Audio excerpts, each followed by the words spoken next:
We may as well put it on loop with it.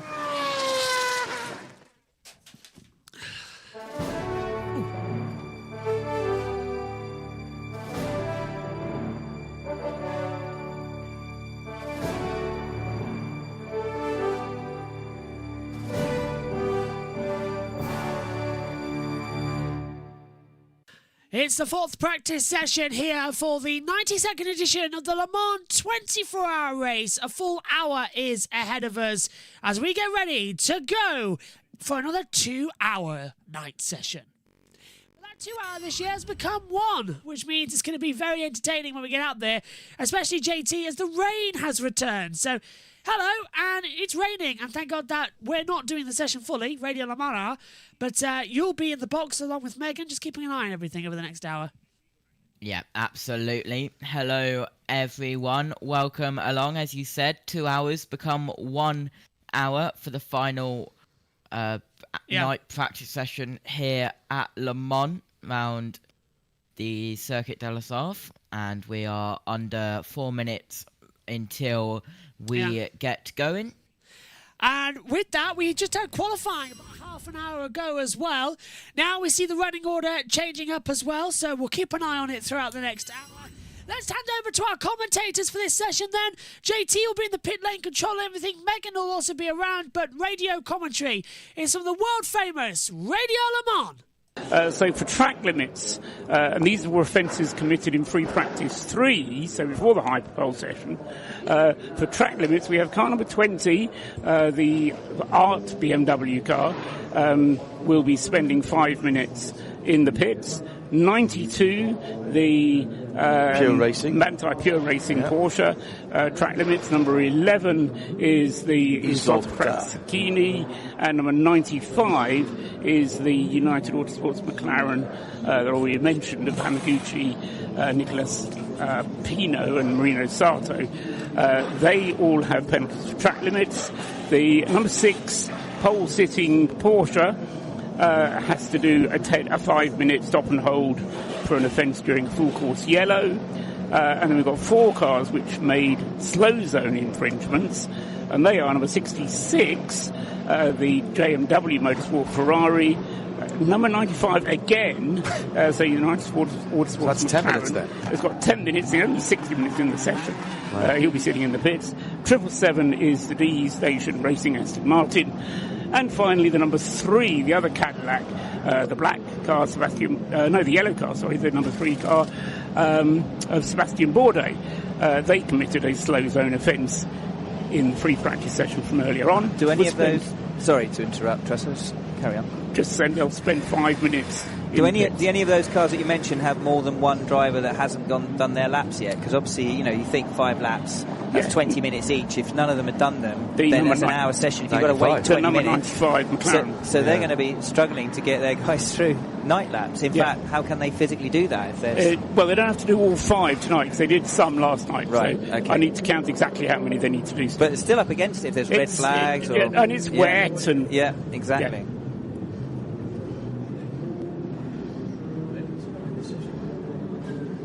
They definitely can't afford to break down. Put it that way.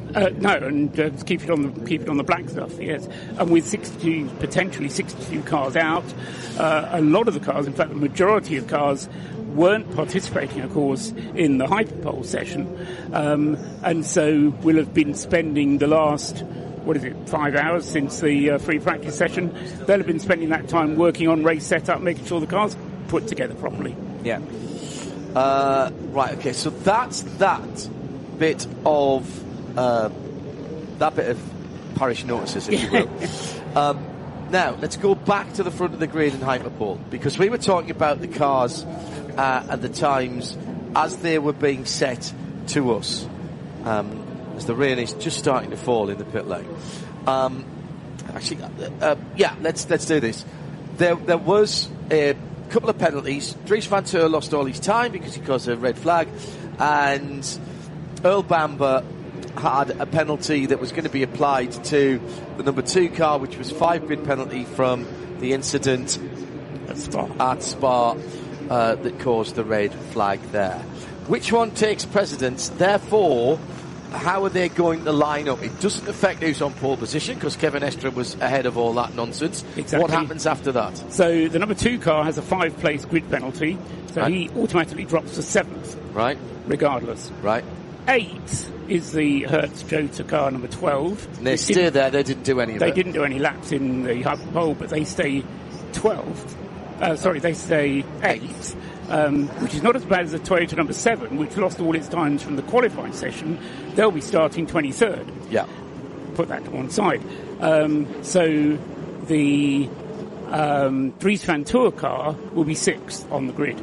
Right. So third row. Right, so even though Dries didn't set a time, he's still ahead of the car that was second because that got a 5. So when all was said and done, we waited until everything was sorted, and then when all was said and done, the second car drops down to 7th. Exactly. Right, okay. That actually makes perfect sense to me, which is pretty surprising when it comes to motor racing stuff. Right, please let us know if it makes sense to everybody else. Yes, on Instagram at Radio Show LTD, of course RSL_studio, and at Radio Le Mans for hashtag RLM_24H. Let's check in with our CrowdStrike pit lane reporters who are braving a bit of rain. We'll start with Diana Binks. Yes, the rain has just started ever so slightly as we arrived into the pit lane this evening for this session, and everyone, I said probably about 2/3 of the pit lane were already on the pit apron ready to go. Well, the night is obviously closing in, so it's a fantastic view down here in the pit lane because all the lights are on as the cars were queuing up to leave to go out onto the circuit. All you could see was the flashing red lights. They were waiting with anticipation to get out there on the track. I'm at the pit out area, and Nick Damon is down in pit in. Thanks, Di. Yeah, it's as you say, it's kind of thinking about raining. It's not really raining. There'll be no chance they take the players off at a cricket match at this point whatsoever. There's no consideration of that. If you were driving, you might have a bit of psychological rain on your helmet or the windscreen, but everything's fine at the moment.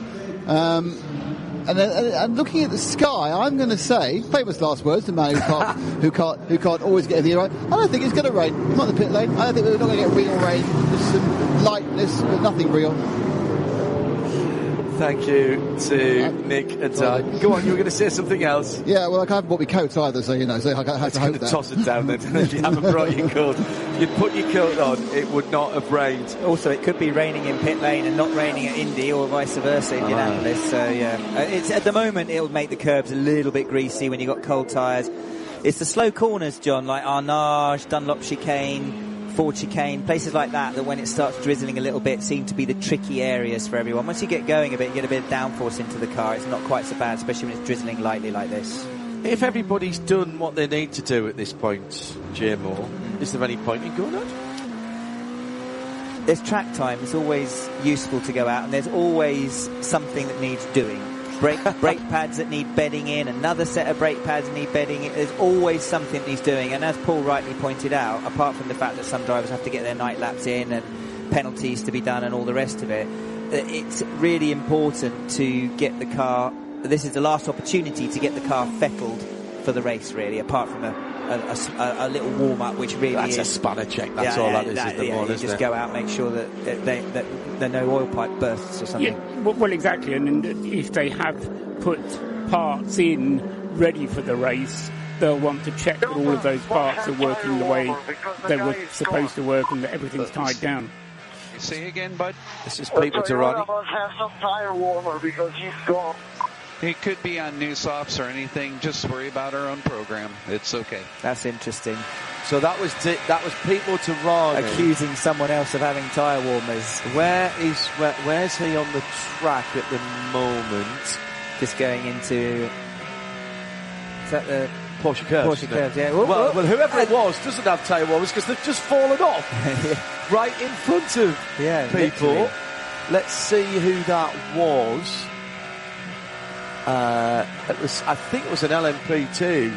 I've got a feeling that was the 183 AF Corsa, Francois Perotto, that was in front of him. He may not have been talking about that car. He may have been talking about I think as he said he's gone. I think he would have been talking about somebody in his own class. Yeah, well, Who's ahead of him now? The rain lights are on low, so they are flashing around. There's no rain on the windshields or anything. I think that's fine. Just in the pit lane, it's drizzling slightly.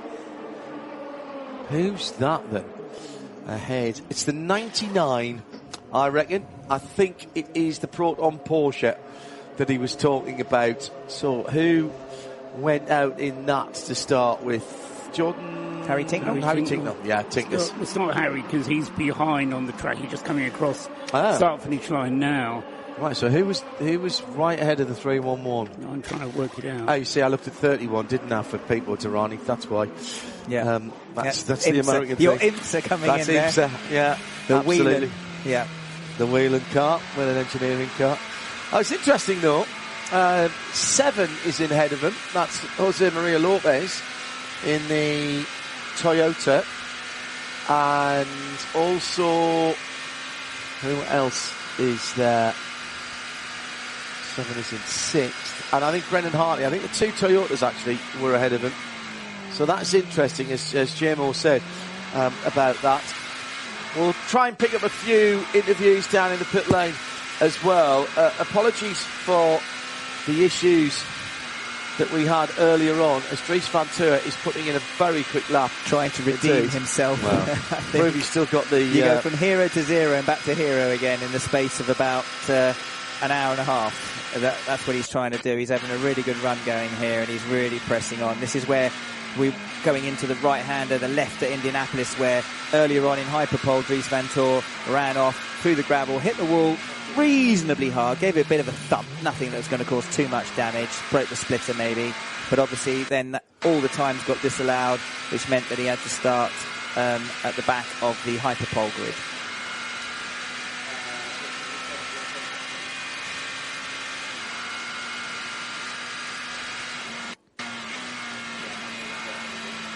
So the cars... Go on, Paul. So the car's gradually getting down to some times. What I thought was surprising, Johnny, and maybe you got a comment on this, although the Hyperpole was thrilling, and I would not for a minute suggest it wasn't, the times were a lot slower than even last year. Now, that's the first session that we've had this year where the times have been slower than the equivalent session last year. So, for example, in the free practice 1, they were lapping 2 seconds quicker than they were last year. Now, Ollie Jarvis told us it was all down to the track being slower. And I've speculated that possibly because of the Fun Cup cars are here, and they've been a lot of them, 115 Fun Cup cars, and they've had a lot of sections, and of course the more they go round, I just wonder if they're laying a different rubber down, which the... I can tell you here, have you ever driven a Fun Cup car? I've never driven anything, Johnny, you know that perfectly in my huge level of experience that I have driven a Fun Cup car. In fact, racing in the British Championship this year, one of my friends. You've raced against DRM, because I was working with DRM so I can tell you they don't have enough grip to lay any rubber down. So I would be very, very surprised. They do run on Michelin's in these but they're not even on slicks. They're on they're on a road Toyo treaded something or other, which has got the best way of describing it is like a semi-intermediate in the old days on a normal race car. So I can't imagine that they have no downforce. So I can't imagine that they would be laying down any rubber. I think what happened was... Sorry, John. No, go on, carry on, finish your thought. I think what happened is that it's very dirty, and also the wind has changed dramatically and is having... That's what Ollie was telling me, that the wind and the track was incredibly slow straight out, even compared to the test day. Dries van Toor, 3:29.640 straight out the box. Stoffel van Dorn with Nick... Oh, hang on a second. Toyota number 7 going very wide in the hands of Jose Maria Lopez. Drafted in for Mike Conway, who fell off his bike when he was out with Jose Maria Lopez. Cracked a couple of ribs and broke a collarbone. We'll talk about the perils of cycling in a moment after this crowd strike pit lane report. Nick. Stoffel, how's the general feeling in the Peugeot team? We're getting towards the end of practice. We've had Hyperpole, which unfortunately you guys weren't in, but how are you feeling overall? It's not been a straightforward weekend for us. That's pretty clear. But this race is going to be long. It's going to be challenging. Probably some mixed conditions as well during this event. So, I mean, yeah, we just got to make sure that we have a good race car, that we feel comfortable with that, and then we need to stay out of trouble. So, yeah, last hour of practice now, and last little pieces to tune the car. How's the reliability been during these sessions so far? It's been good so far. We didn't have any issues, so yeah, fingers crossed it's going to continue like that. It's the Le Mans debut for the new version of the car. Visually, it's got the rear wing, but there's a lot of other changes. Do you feel this new version actually suits Le Mans better than last year's car?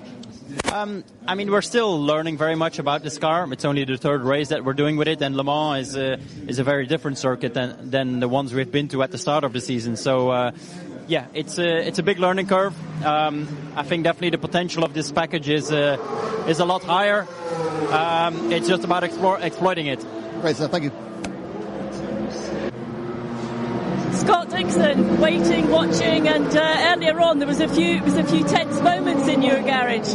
Yeah, that was a pretty exciting qualifying, I guess, for a lot of people, especially with the red flag. I think there was a little bit of confusion whether the clock stopped or not. I could see it that it was stopped, but there's definitely some excitement here, and obviously for that last 10 seconds or whatever, with Len getting the pole and then obviously getting overtaken by the Porsche. So very close for the front three, but we'll be, I think, starting second in the 3 car. And Seb did a great job, but we just had no fuel to run the remainder of the qualifying session. So sad that he didn't get to put it up there. Yeah, it was so close and it could have gone either way, couldn't it? Absolutely. I think his first lap was pretty good. It was definitely a good banker. But as he was coming in, he said, there's 2 or 3 things that I could have definitely fixed. And obviously, I think the track got a little bit better there at the end. But doesn't matter where you start this race. It's all about where you finish. So we'll be trying our best to see if we can stay up the top. Now, you arrived on Tuesday, didn't you? So obviously you're very experienced, as we know. We know what you can do. Are you satisfied with what you've achieved and seen so far? Yeah, it's always difficult, I think, with some of these sessions and how much time you actually get in the car. That also depends on, just how many red flags and yellows and all that kind of stuff. So, it's a real privilege to obviously run the 24-hour of Le Mans. It's very difficult to get a ride these days, and the compact and how the manufacturers are involved now. But very excited for myself and Alex Ballou from the IndyCar side. Obviously, Grosjean as well, and then we got Kip and Simpson too. So a few drivers over here to try and do our best, but it's a real pleasure and fantastic to be here again. Well, it's great to see you all. Thank you so much, Scott. Thank you so much. News breaking earlier on. Thank you, Di, for that CrowdStrike pit report. For that, Di. News coming in just earlier on the day. You might have heard us. It was breaking. IndyCar will be on Fox for the whole season. That news breaking earlier on that we reported. All of them on network as well. For those of you in the UK, by the way, it will not affect the international deals.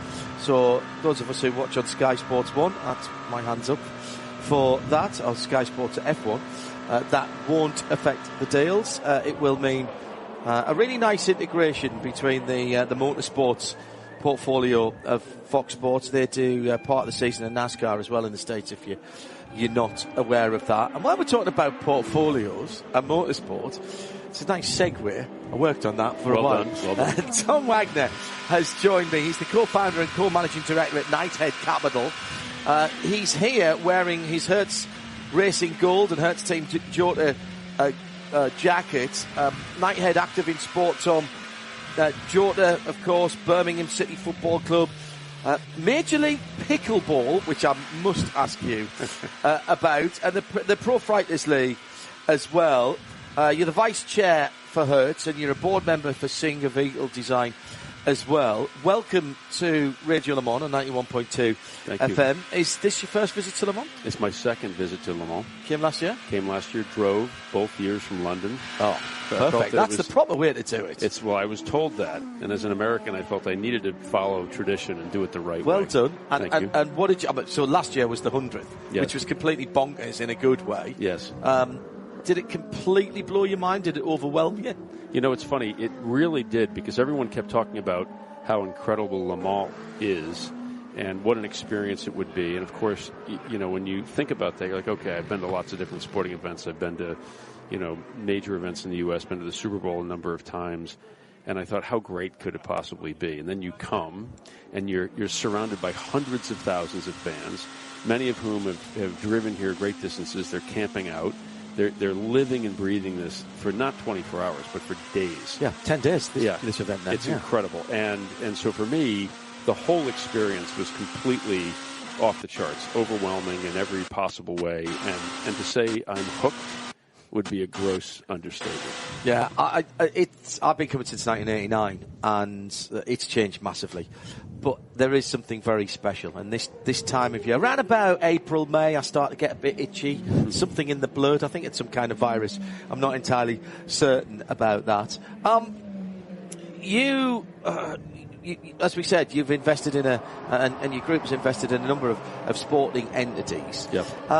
We love live sport because we get things like Hyperpole, which is the unexpected happens. That's right. The unexpected is not what normal investments go for. People like certainty. People like surety. They don't like things that they're not sure about. Well, this is what I'd say about investing in racing. What you can be sure of is that the unexpected will continue to happen. And that's what draws fans, and that's what draws the corporate sponsors, and that's what draws the money. Yeah. And so as we go through a significant fundamental change in the way that all of our lives work, as we have increased digitization, we believe, and we've certainly seen this, that people either trend towards digital experiences. They may watch, Netflix, they may play video games, they may do things that are virtual reality, or they're going to trend towards the more analog side, real experiences. Yeah. And what's more analog than racing? Because, and particularly when you look at WEC racing, there's no more uncertainty of outcome in any motorsports event than the 24-hour of Le Mans. Yeah. You can run 95, 98, 99% of the way through the race and don't have Toyota. The slightest idea who's going to win. That's exactly right. Well, that's Toyota. That's exactly right. One lap to go. WRT, it happened to them in LMP2. Well, that's the excitement for us. But does that make it a viable business investment? All of these teams, most of these teams up and down the pit lane, and certainly Hertz Team Jota, that is a business. They are in the business of racing, and racing is their business. Yes. Well, let's think about what that means, right? Because there's so much uncertainty of how things will play out, that's what draws the fans. And if we look at the rise in global interest in motorsport, that thus far, we have not seen the rebound in WEC that we would otherwise expect. Historically, WEC has been perhaps the most watched series in racing, the most observed, the most followed, and that hasn't yet happened, but it's starting to. And so what we invest in are lots of things that are out of favor, that need a little bit of a boost. And so this is something for us that we viewed as being really undervalued, and that we thought could be, provide enormous upside. I think the one area where we haven't yet seen that, as much of a connection is in that tribalistic element, right, where people get behind a particular team. Yeah. It's starting to happen. Yeah. You saw tonight when Porsche won the Hyperpole and all those Porsche fans came to the start-finish line and they're all cheering and going crazy. That will continue and build. We've seen that in Ferrari. We hope to see it with our team. We hope to see it expand elsewhere. I think with Cadillac doing so well, we'll see that happen as well. I was out doing our CrowdStrike paddock walk earlier on today and had a chat with David Clark. Actually, he was mega as ever. Love David, known him for a very long time. David Clark from Jota, for those that don't know. And speaking to the fans as well. And it's interesting how many of the fans follow a particular driver. Yeah. Some follow a team. Some follow a manufacturer. Yeah. And that is something that we have that's a bit different here. You don't have to pick the Raiders, wherever they've moved to now. Las Vegas, I know that, yeah. You don't have to pick one particular thing. There are things that you can get involved with in different ways. You might be a Porsche guy, so one year you might be looking at Nick Tandy. 2-3 years ago it might have been Mark Webber. There's a little bit more of a broader interest that can bring people in, particularly in endurance racing. I completely agree, because every team's got something a little bit different to offer. As you point out, you've got drivers from all over the world. You've got sponsors from all over the world. You've got teams from all over the world. And so every team offers a little bit different package to the fan that they can attach to and feel some connection. Because at the end of the day, what the fans want is some connection to the team that they support. Yeah. So why Hertz, Team Jota? Why Team Jota? Why did that? How and why did that all come together? And what was it that said to you, you're clearly a fan, but ultimately you've got to be quite hard-headed about this, and mixing something that you love with something that you do is sometimes not a good concoction. So what was it that tipped you over the edge that said, no, we've got to do this? Well, for us, it was about connecting Hertz, which is a company that we are part of an ownership group that owns a majority of the company. We sit on the board, and we wanted to make sure that the experience for Hertz was one that would be a positive one. Yes. I don't know that anyone's going to go out necessarily and rent a car from us because we've got a race team. However, I tell you what, but these are loyal fans out here. Well, they are, but what it does tell you is that Hertz has a commitment to winning. It has a commitment to excellence. It has a commitment to doing something that's a bit different. And when we were thinking about, doing something in the promotional realm with respect to Hertz, we wanted to find a team that we knew could pursue excellence. And if you look at Jota's record over the last decade at Le Mans, which is the pinnacle race, it's obviously one of the three biggest in the world that everyone talks about, their success in an evenly matched LMP2 series was exceptional. And we felt that running a chassis as strong as the 963 would allow them over time, and particularly with the addition of a second car, to really perform. And so this year, 3 races, 2 podiums, a win at Spa, first win ever by a privateer in the series, in this class, first ever from a UK-based team, and the first podium at Spa for a Porsche chassis, I think since 1986. So lots of firsts. And I think the proof of our thesis is starting to become validated. Did it help that Hertz, going back, have a history of being involved in racing? There's the great stories about the Hertz 350s back in the day, 350Hs that people would hire on a Thursday, bolt the cage in on a Friday night at home, go and race on a Saturday and Sunday, and then take the cage out and take it back on Monday. I don't care whether that's apocryphal or not, Tom, to be honest. That's great. It's just wonderful. But Hertz have already got that direct link into particularly endurance and sports car racing. Absolutely, and it's something that's within the blood of the company, and I think we wanted to invigorate the brand a little bit, invigorate the employee base, and show people that this could be something that was more than just, renting your typical car. And one of the first things we did when we took control of the company is went back to Shelby and said, we'd like to do something special. And they said, well, we've got some, GT350s we're going to do for her. I said, no. GT500, let's make it the most powerful rental car ever done. So we did 50 950 horsepower cars. Of course you did. They're just bananas, right?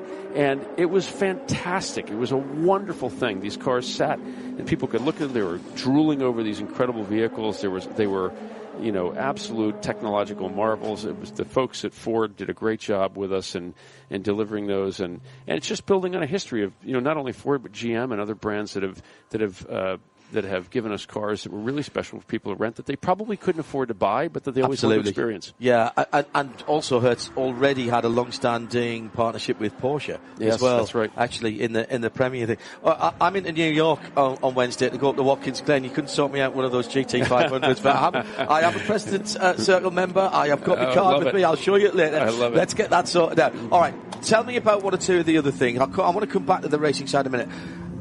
Explain to me Singer, right? Yeah. I know what they do. I'm a Porsche owner. I've got a 993. Right. Marino Franchitti is one of the test drivers. Yes. I've got his old 993. I've had it from him about 14 years ago. I love it. And it's a lovely car. Explain to me the concept behind it, because there will be a lot of people who love old cars, who are listening to this and love old Porsches, who go, hang on a minute, you're taking a 964 and then all of a sudden it becomes $1 million car. What's going on in here? What are you trying to achieve? So I think it's the thought process is first and foremost to celebrate the brand and to do something to demonstrate that with the application of modern technology, you can take a wonderful, amazing vehicle and not change what it stood for. Still air-cooled, still very analog.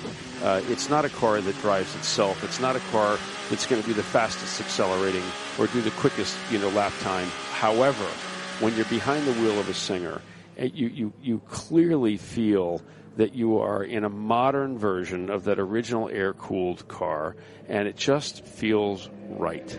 And for certain enthusiasts that have the ability to spend that kind of money on a car, they just love it. And equally, it's a work of art. Yep. Rob Dickinson has created a design, an ethos, a zeitgeist, if you will, in the company that is unparalleled. And when, I was fortunate enough to drive one here, and when you're literally driving through these tunnels, very, very quickly, Mr. W. Oh, and people go bananas. You're driving through a small town in France, in the middle of, they don't really know per se they're looking at a singer, but they know that they're looking at a work of art. Yeah. No one is looking at you sideways. You're not driving a car that causes people to feel uncomfortable about you. They're driving a car that they recognize as celebrating something, and they love it. Could it work with any other brand and model of car? Because the 911 is iconic. I have not lived in a world, and I'm 62 this year. I'm the same age as the Porsche 911, so I've not lived in a world without a 911. Yeah. And I think if you showed anybody that shape, they would go like that we know what that is. I think that's right. I think it's possible that there could be other brands that, or more specifically, other vehicles that could inspire the same kind of visceral reaction from people who love sports cars and love what the experience represents. And certainly there are other cars that are older, meaning that they're beyond 25 or 30 years old, that could be improved but still maintain that original connection to both the driver and the road. Yeah. So it's possible. Whether or not it ever happens is not up to me. When we make investments in companies, we don't make the decisions. We support the companies. We don't run them. Let's come back to where we are now at Le Mans. Valentino Rossi, the doctor, behind the wheel of a BMW M4 GT3 at the moment. Liberty have just taken control of MotoGP. I heard today that they've bought into and taken over Formula E as well. So clearly you're not the only person who sees the opportunity for sport. You said you don't want to make changes, but if you're looking at the WEC and at sports car racing, IMSA, similar type of situation, if you're looking at that, where does it need to be in 5 years? Where should it be in 5 years? And where are the key points that need to be looked at? I'm not saying improved, but at least looked at. I think there's one market that is underpenetrated in WEC, which is, and I, with all due respect to the listeners who probably won't love me saying this, but the U.S. is the largest commercial market in the world. Yep. And it's proven itself to be an important and large market for racing, and not just with the domestic series that tend to be more circular. How's that for a politically correct way to say it? Nicely done. Is that okay? Yeah. And road courses are proving to be quite popular. Some of the best in the world. Some of the best in the world. And it could be an amazing place to grow the brand and allow for all of these great manufacturers to showcase their product in a market where most of them have their largest number of unit sales. And I think that's really critical. We've got all the great sports car companies, or nearly all, are in WEC, and I think before long they will all be part of WEC, and that's an amazing thing. And that provides enormous 9 manufacturers in the top class, 9 manufacturers in the GT class. It's amazing. And it's really, these vehicles are, technological marvels. As I watch, our car getting built from scratch. Which is exactly what's going on right Literally. now. Yeah. For those who don't know, we had a mishap in testing, and under the rules, it damaged the chassis, which is the carbon fiber tub that effectively the car is built around. And under WEC rules, we couldn't simply take an additional car. Porsche had an additional tub, which is the chassis. They're renting it to us, which is a wonderful thing. And thank you to Roger Penske and the Porsche team and Thomas Ladenbach for allowing that to happen. But we have to literally build the car. Now that normally takes 3 weeks. The team is going to do it in 30 hours or less. Yeah. And just stop. Otherwise, they don't make the grid. They don't make the grid. And there's no do-overs with that. So that's motor racing. You got to build a car that normally takes 3 weeks and 30 hours. So what's going on in our garage right now is nothing short of miraculous. And the team is unbelievable. But this is a demonstration of why we thought that Jota was worthwhile as a partner, as an investment, because the ability to do that is just unparalleled. Right, quick final word, because I'm watching the socials here. by the way, I concur with what you say about the US audience. By far our biggest audience for this event, and indeed for the WEC and of course IMSA, it comes from the States. Yeah. And at the weekend as well, we'll be, as ever, broadcasting on Sirius XM, and it's Sirius 136 XM 202, by the way. I think that's our 14th or 15th straight year on that, and that's all the way through from the warm-up in the morning. Got to ask you about Birmingham City. Somebody's just said, listening to you intervene, Tom Wagner has made this Birmingham City fans' day. English soccer, whether it's the Premiership or the Championship at the moment, and I'm a Sunderland supporter for my sins, so we're still in the Championship. Yep. It seems to have captured people's imagination. Oh, in a much bigger way than I think people, living in the UK realize. English football is a gem of, England and the UK. It's just an unbelievable asset. And what's happening within the U.S. is that they're recognizing there's something very, very special about it. It's the rivalries, the tribalistic nature of it, the conflict between clubs within the same city or within the same region, or sometimes across the country. It's just unbelievable. I have completely and totally fallen head over heels for my beloved club of Birmingham City.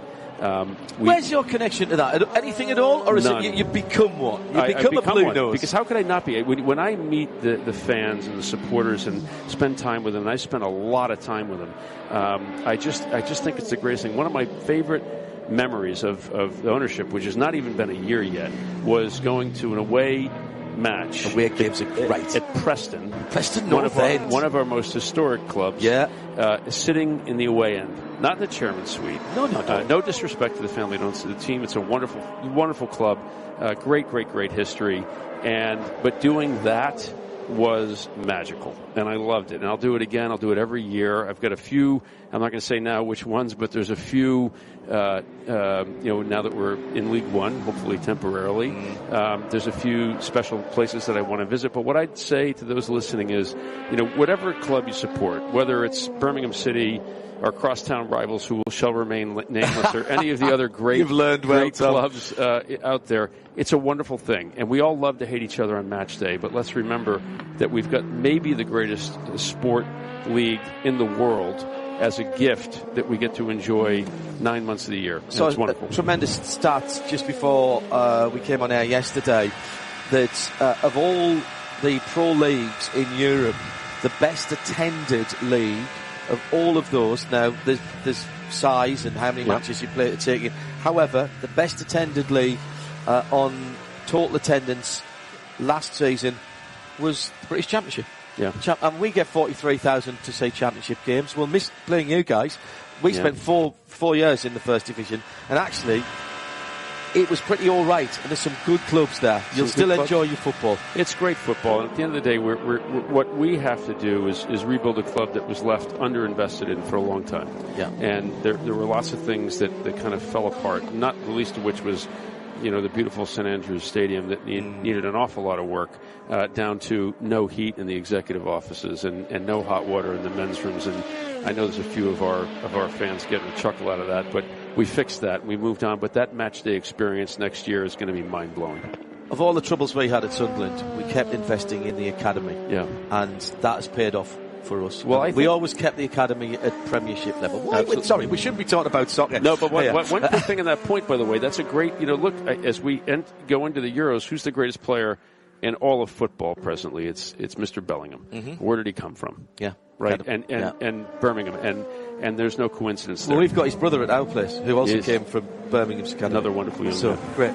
Tom, thank you very much indeed. Thank you. Enjoy the rest of the race. I have a strong suspicion that this won't be the first time, the last time rather, that you and I speak together. We share quite a lot of the same passions, and clearly you do of our audience as well here on Radio Le Mans, IMSA Radio, and everything else we do. Thank you. Well, listen, enjoy the weekend. Keep right on. as well. Thank you. Cheers. Tom Wagner, let's take the updates. The Hertz Hourly Update. Getting you to your Let's Go moments for over 100.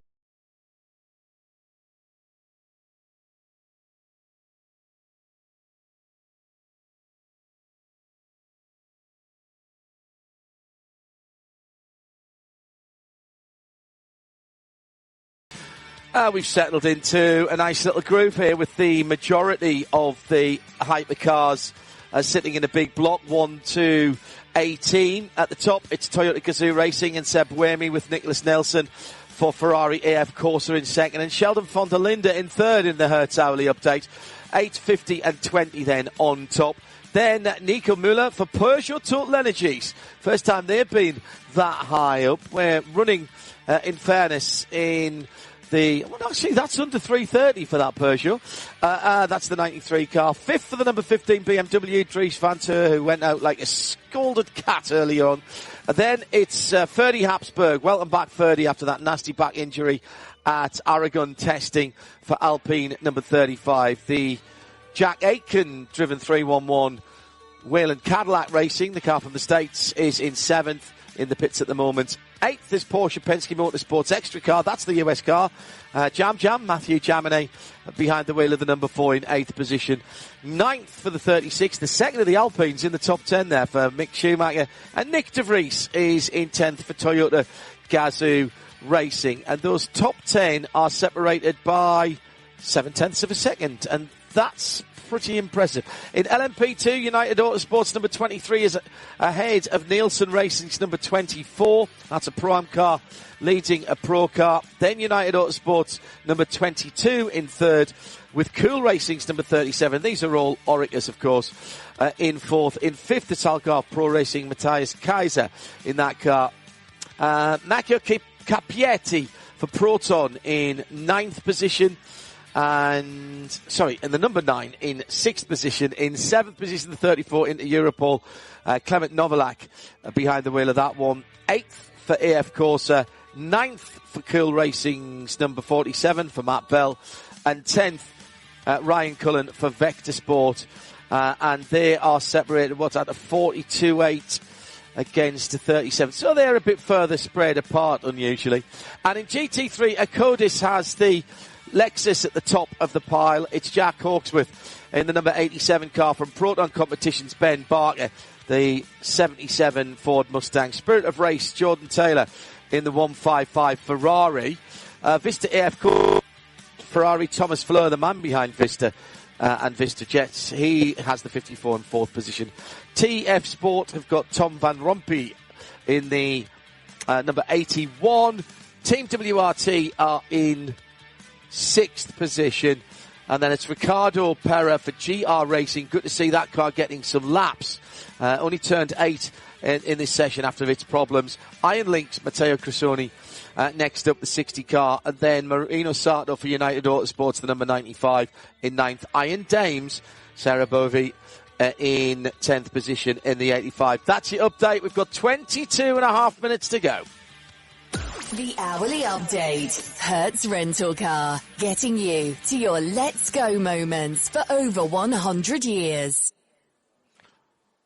The weather. On Radio Le Mans. Brought to you by VP Fuels.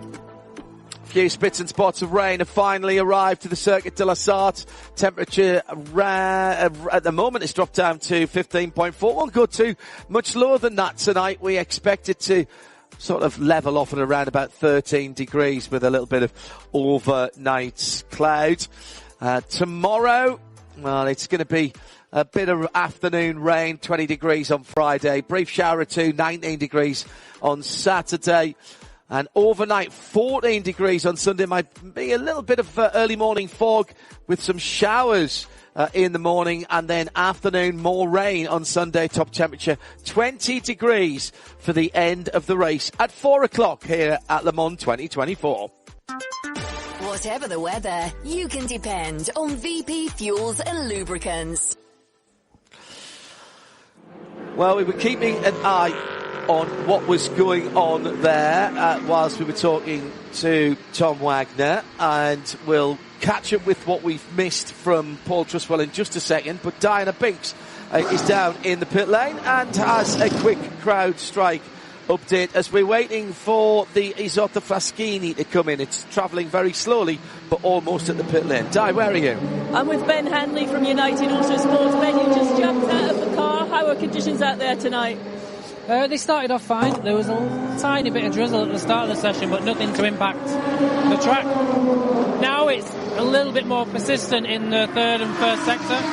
So kind of from entering Porsche to exit of Tetra Rouge, really. So, in these conditions, it's good to get a feel for it and for how much rain before you start losing grip and such. But at the same time, it's FP4 and the race starts in 48 hours. So it's nice to get a feel for it, but at the same time, you're taking, a bit of extra caution. But it's nice just to get a feel for it. And, United Autosport done a fantastic job with our car this week. We had a really good quali car the other day. Today we just made a little mistake on my best lap, so we probably could have been P2 really. So happy with that. But at the end of the day, we know we need a good car for the race, and I think we've got that. So tonight, is it important just to sort of cycle through, make some slight changes if you need to, but just be cautious? Yeah, a little bit. The track's been up and down so much. I think everyone could see the FP3 practice times were really, really far off. So everyone went into quali with a bit of unknown of what the track was going to be like, what the balance was going to be like. So again, we're in a good spot. Everyone's happy with the car in race trim, and that's the most important thing for us. Thanks, Ben. Thank you. There was a lot of work going on the number 6 Porsche, obviously the hero of the car that picked up pole position not so long ago in Ipa Pole. It was pushed back down the pit lane and went into the garage. They looked at it for a bit, then they took off the rear deck. Lawrence Vanthoor got in, then they put a bit of fuel in it, then they put the big kind of manual extractor, started the engine up, revved it a few times, put some soft tyres in it, put it down again, thought about it, picked it back up again, put the tail back on it, then they put some wet tyres on it and sent it, and then it came back after a lap. But I think that's because of the wet tyres. So obviously there was some anomaly in the engine that was, I assume, because they didn't do anything, must have been electrical. But they wanted to test it, and that happened. That was good. Something else I found out but I didn't know, and ties in with your guest from Hertz a few minutes ago. When you're rebuilding a chassis from scratch, the thing you need most of all, it appears to be, is absolutely thousands of tyre wraps. They've got so many tyre wraps, they kind of individually tie together all the various wires and everything else. And Hertz Team Joe's number 12 fans, the engine's now attached. The gearbox isn't. They're working a lot on the cockpit. They haven't got the instrument binnacle or the steering wheels. They haven't got the rack in yet. They're certainly making some pretty good progress. And finally from me, I'm down with the Isotta Fraschini team, who came in after running slow, and nothing has come off, but a man has plugged a computer in, which is never a great sign. So it's one of those mystery electrical issues. The other thing you need when you're building a car is lots of people with very tiny hands and fingers. I think it's fair to say. Thank you, Nick and Di, CrowdStrike Pit Lane team. Paul has been monitoring those drivers who needed to do various bits and pieces. Have we been ticking them off the list? We've been ticking them off the list, John. Yes, out of the 8 drivers who still had laps to do, 5 of them have done their laps. Daniel Serra still has to do his laps in the GR car, as does Ricardo Pera in that number 86 GR Racing. Daniel Serra's in progress. Oh no, it's Pera in progress at the moment. Then he'll be handing it over to Daniel Serra. Marino Sato has nearly completed his laps in the McLaren, number 95, that we said needed to do his laps. Hiroshi Hamaguchi has completed his laps, so we're working through them. Interesting listening to what Nick was just saying there about the number 6 Penske Motorsport Porsche. It took him half an hour before he came out, and there was a couple of other cars who we haven't yet seen. Neither of the Proton Mustangs have yet been out. That's number 19 and 21, which we would have expected to have been seen. I say neither of them have been out. They've done laps now, but they were late out on parade. The number 19 has, at least, with Christopher Meese at the wheel, but we haven't seen the 21 at all. Nor have we seen from TF Sport the Corvette or car number 82. That hasn't been out in this nighttime session. So 1 or 2 cars, as I say, not going out. And the other one I wanted to mention is the number 2 Cadillac. Earl Bamber has been out and done just 2 laps, but again it took him best part of half an hour of this 1 hour session, of which we've only got a quarter of an hour left, but it took him the best part of half an hour to get out. So some cars either with problems or just saying, what's the point of going out? We've got nothing more to do. I'm not sure. Big lock-up. Let's have a listen to Felipe Drugovich, first of all, in the 3-1-1. Okay, all good. Okay, just be nice and careful. There's a little bit of sprinkles out there, so just take it extra safe this outlap as you get heat into these. They're kind of warm, but not really warm tires. They sat for about 5 minutes. Kind of warm, not really warm. Okay, Felipe Drugovich. Big lock-up for Nick de Vries in the number 7. Toyota going down to Mulsanne corner. He's another one that went round the roundabout. Did it the proper French way, though, anti-clockwise, and rejoined. But that will be a set of tyres that probably won't see any more action. 15 minutes to go. Delighted to say that Harry Chandler is with us in the studio, having done his 1,000 and a bit kilometres. Did you actually have a kilometre tracker on? Have you got it on your Strava or whatever that you did? I've got a kilometre tracker, yeah. My girlfriend's been doing the maths to actually work out how much it is. That's been too far past my mathematics at the moment with my tired brain. This is cardiac risk in the young. We've been talking about it a lot. I make no apologies for talking about it again. Harry came to us a couple of 3 months ago with this crazy bonkers idea that he'd come up with, and he's actually now completed it. Let's have a listen to Rio here, Carl. Feedback on conditions when you can. Yeah, it's okay. So far, no issue. Copy. I'm out in a Toyota in the middle of the night. It's Le Mans, it's raining a bit, but it's okay. No problems. That's great. I love Rio Hikar. He's brilliant. Do you have a feeling of you've completed something quite important, Harry? Yes and no. Part of me just feels like I've just done a big bike ride, but now I'm actually here. I think riding along the outsides of the circuit yesterday, just before I came in, it was at that point I was really sort of tapping the bike and feeling like, I've really done something here. I've done something really special, and I was almost giggling to myself actually, just having actually pulled this off, and sort of, as you say, from concept and mad idea to actually being there, having done it. Well done to you, mate. It was about raising awareness as much as it was about raising money, but let's talk about the filthy lucre and the money. More than halfway there. Yeah, more than halfway there. So all in with gift aid, we're nearly £9,000 at the moment. So that's what, over, or at least one day paid for at the moment. We've got booked in for next year. And then we're well on the way at the moment to trying to get that second day funded to, screen 200 people, give them that awareness that either they're okay or access to the help that they need through, CRY's schemes. Cardiac risk in the young. Go and look it up if you're in the UK. We'll retweet and keep retweeting the gift, what's it called, your fundraiser? The Just Giving page. Just Giving, thank you. Sorry, it's been a long day. Just Giving. If you go on to Just Giving and look either for Harry's name, Harry Chandler, or Tour du Mons. Correct, that'll bring it up. That'll come up. Best and worst parts of it, H? Best part, riding with Darren Turner and having you were going to say good old chat with Daz. He's one of your heroes, isn't he? He's absolutely one of my heroes. So I first came in 2005. I've seen, obviously, all of his Le Mans. I've seen 2 of his Le Mans victories and 1 from home. Mm-hmm. The 2017 one, I wasn't able to go. I had a friend's 21st birthday. I was on the sofa jumping around like mad when Johnny Adam pulled off that last overtake. Worst part was probably having just left the Channel. The 40 kilometres from Calais to Boulogne were absolute hell.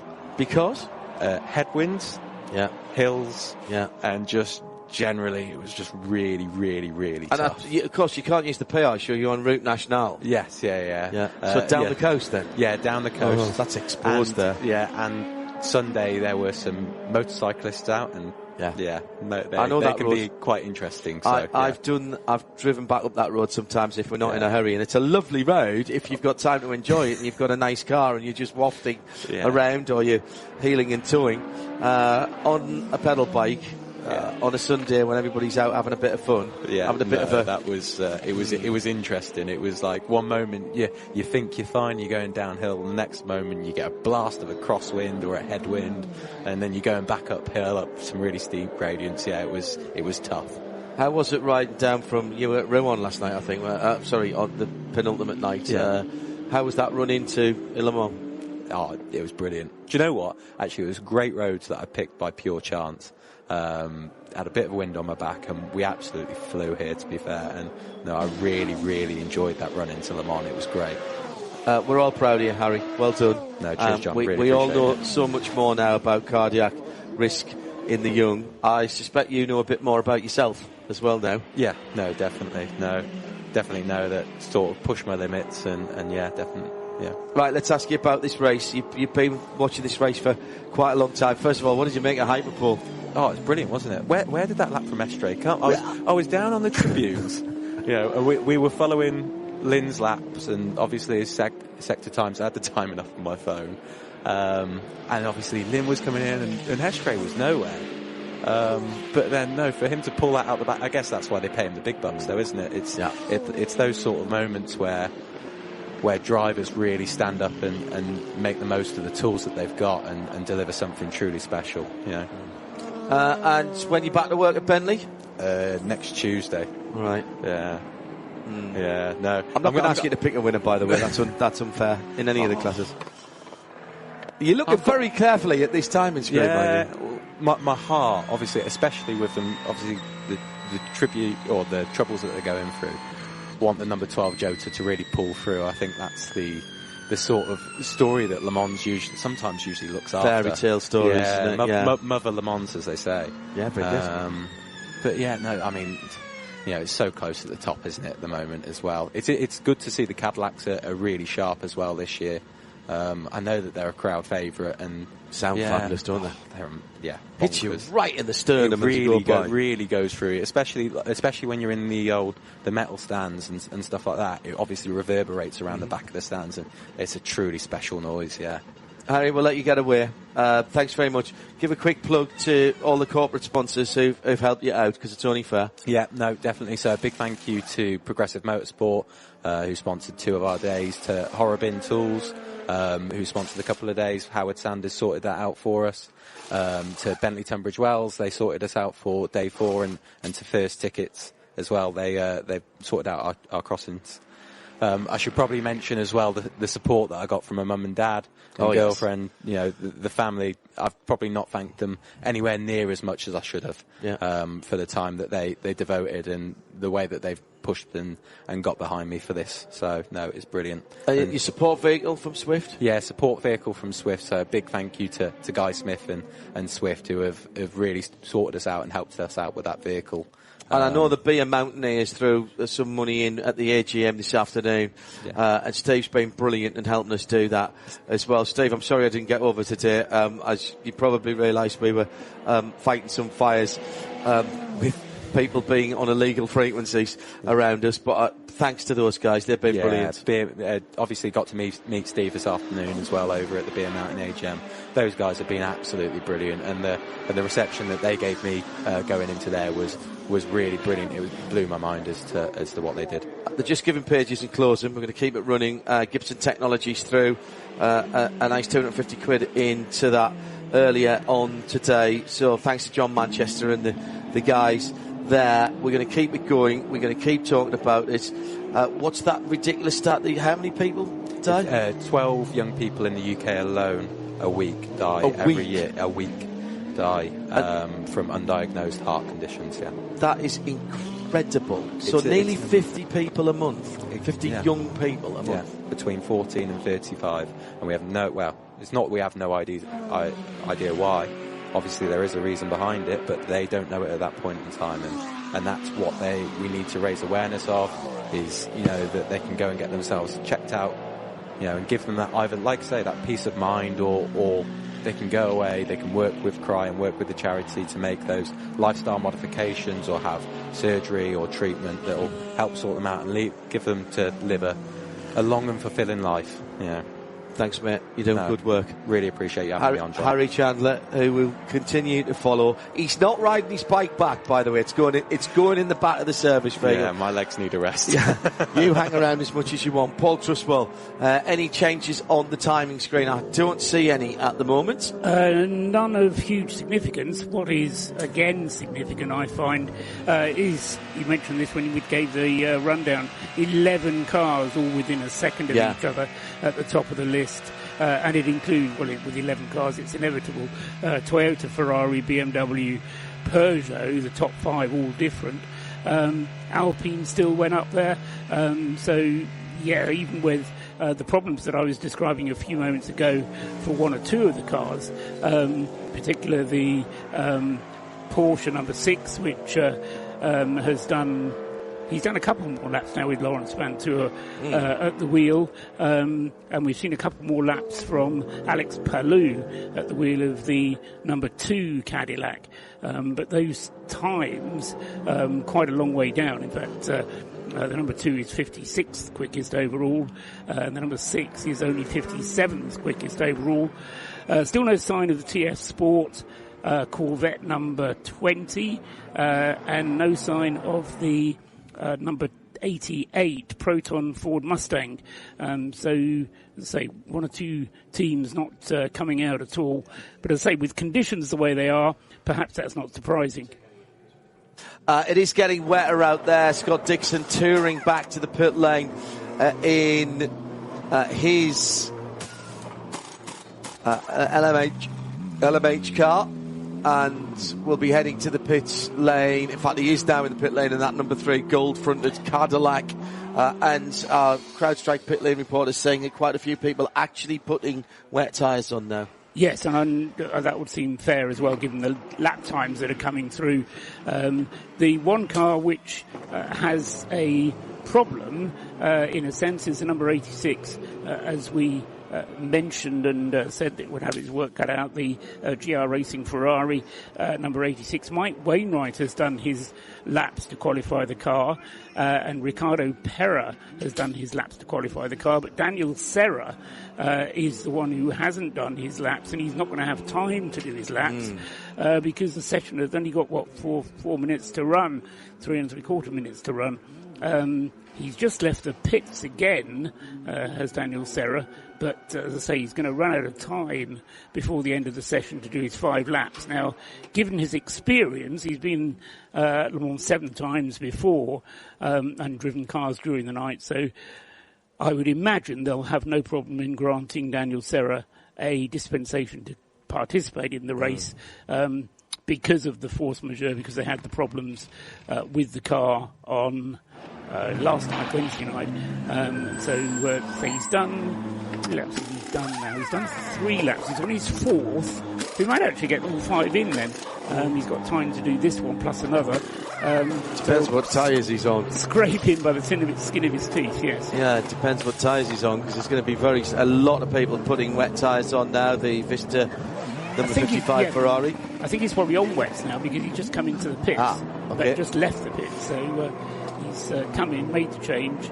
As I say, he's on his 4th lap out of the 5 required at the moment. Paul-Luc Chatin has 2 of the best sectors in this session this evening. The Alpine Endurance team driver is in the pit lane. Let's check in with the rain falling a little heavier now and just 2.5 minutes to go into the pit lane. We'll start with Nick Damon this time. Yeah, I got the rain forecast wrong, didn't I? Unsurprisingly. You did a Christensen, mate. I did know it wasn't too bad, though. It took 45 minutes before I was wrong, and now I'm very wrong. And that's why everyone came in to change tyres. The 88, this is the Proton Competition Ford of Roda, Pedersen and Olsen. That is in a massive state of undress. You know, this is the car that had the injector fire yesterday. An exhaust fire, a lot more off the car now than there was then. There's nothing on the car. We give you an example of how you can see it. If you look at it, it's a fantastic front mid-engine car. You can see that by the fact the crash structure just extends to nothing, and then they got the engine. But literally, this thing is down to constituent parts. I'm not actually... It's very difficult to tell because they're taking so much off what's the actual problem. I wonder if Christian Reed might be able to tell me, actually. Christian, what's the problem with the car? What's the problem with this car? Good question. I don't know. It's in a lot of pieces. It's already race preparation, so all good. Okay, so you're just changing the bits of the race. It's just this is always going to happen. You're always going to skip this session, will you? Yeah, there's no need to do the session. We have plenty of time in the test day and doing FP1 and 2 and 3, so it's all good. Okay, thank you very much indeed. Yeah, not sure. Not sure on that, I'll be honest with you. It looks more dishevelled than the cars need to be, just has some race prep. But hey, that's what the boss says. So that's what it probably is, eh? He said with a raised eyebrow and a cheeky look on his face. Diana, what's going on down at your end of the pit lane? My end of the pit lane, it's a lot of cars are now sort of just coming in and going into the garage. So I guess it's time over now, doing these final checks on the car, cleaning, but they're all going back into the garage. I saw, as we've talked about before, a number of cars putting the wets on and going out, but there's nothing to indicate any dramas up this end of the pit lane tonight. Talking about that, I've noticed something happening with both Toyota and the Porsche teams. They are running a set of wet tyres for a lap, coming in, putting another set of wet tyres on and going out again. So it looks like perhaps they've discovered the wets need like a little mini heat cycle to work the best as possible. They're all just running these single lap runs through them. Now it is wet, so there's an interesting little thing about that. Obviously, they've discovered that's a bit of a little trick.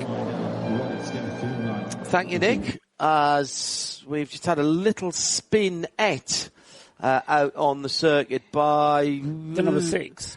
Was that I was going to say it looked like a Porsche? Yes, it was the number 6 Porsche 963. Lawrence Van Tour going straight on at one of the chicanes on the Mulsanne Straight, not hitting anything, but then having to zigzag his way through the tyres in order to rejoin the circuit.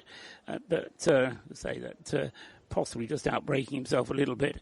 The car having done only 4 laps, this is his 5th lap of the session, and as we've been saying, it's turning into a bit of a horrible night, but scrubbing rain tyres, I've not heard of that before, but it may be a way of preparing them for intermediate type of conditions, because there are no intermediates available, but by scrubbing a wet tyre, you're going to take that sheen off, you're going to spoil its performance in the really wet conditions, but as I say, you are going to perhaps just stop it from overheating if you're in mixed conditions. Yeah, reasonable.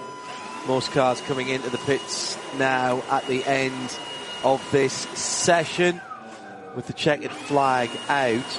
And in fact, actually there's a few people who've just gone back out again, including Rio Hirakawa, Robin Freinsch for BMW Team WRT, Rafael and Marciello doing the same for WRT and heading out. And what else? Who else have I just seen going out? Nick De Vries just got out in number 7 Toyota. And Roman De Angelis is just heading out, or at least coming back round in the Algarve Pro Racing number 25. And it's a bit of polishing and a bit of fettling and a bit of getting ready to put the cars to bed after an exciting day, for some rather too exciting. The story still very much the number 12 and the rebuild of the Hertz Team Jota 963. It's a heck of an arse that for the team, John, because as I said earlier on, they've had to work as well on the 38.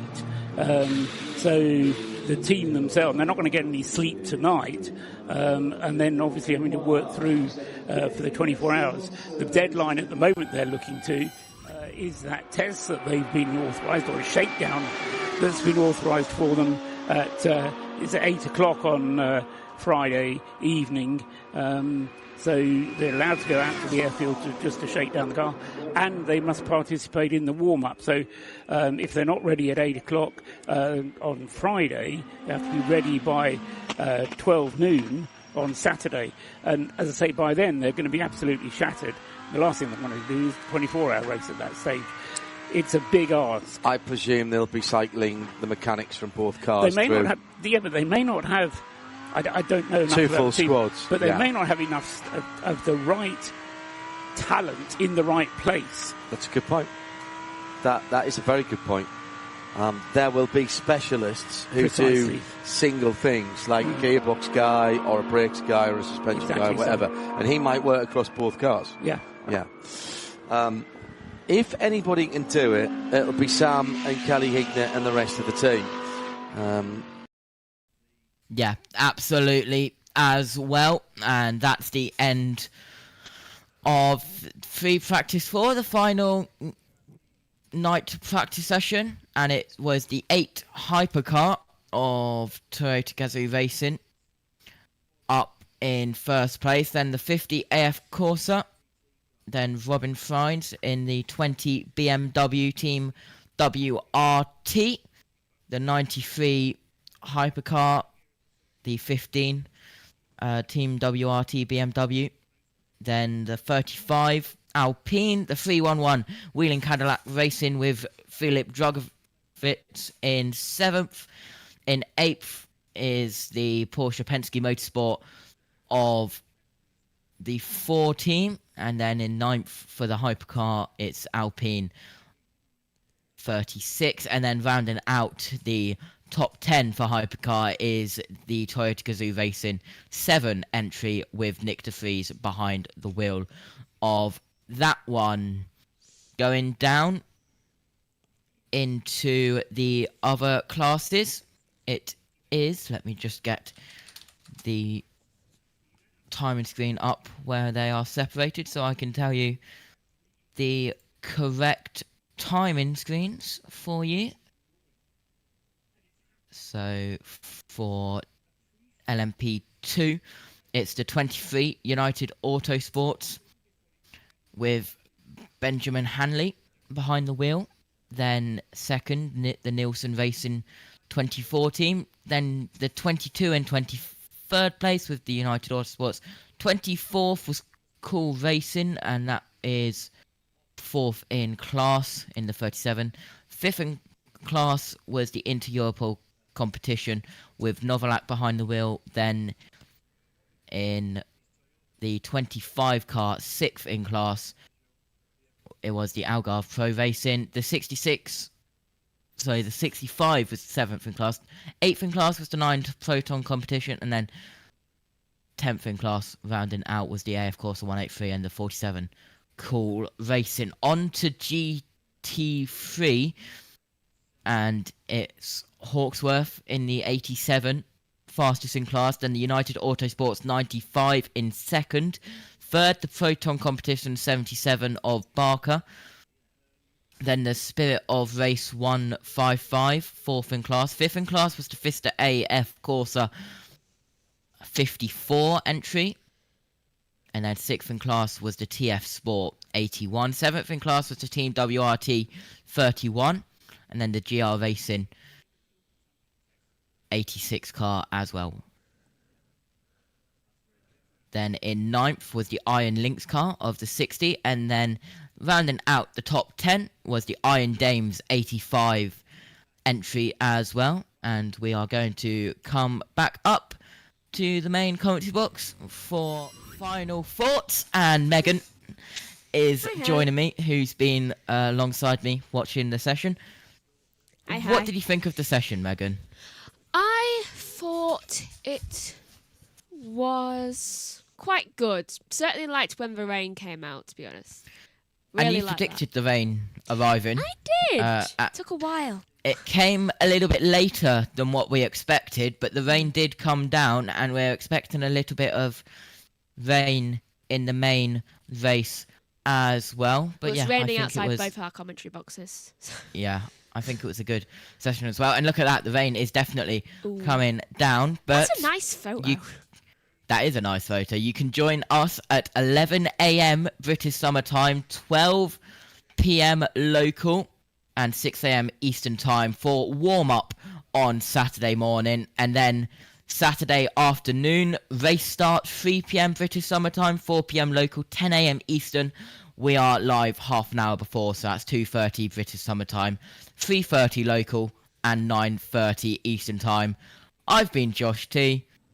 Megan has been alongside me as well, and we hope to see you for warm-up for the 92nd run-in of the Le Mans 24 Hours. See you there.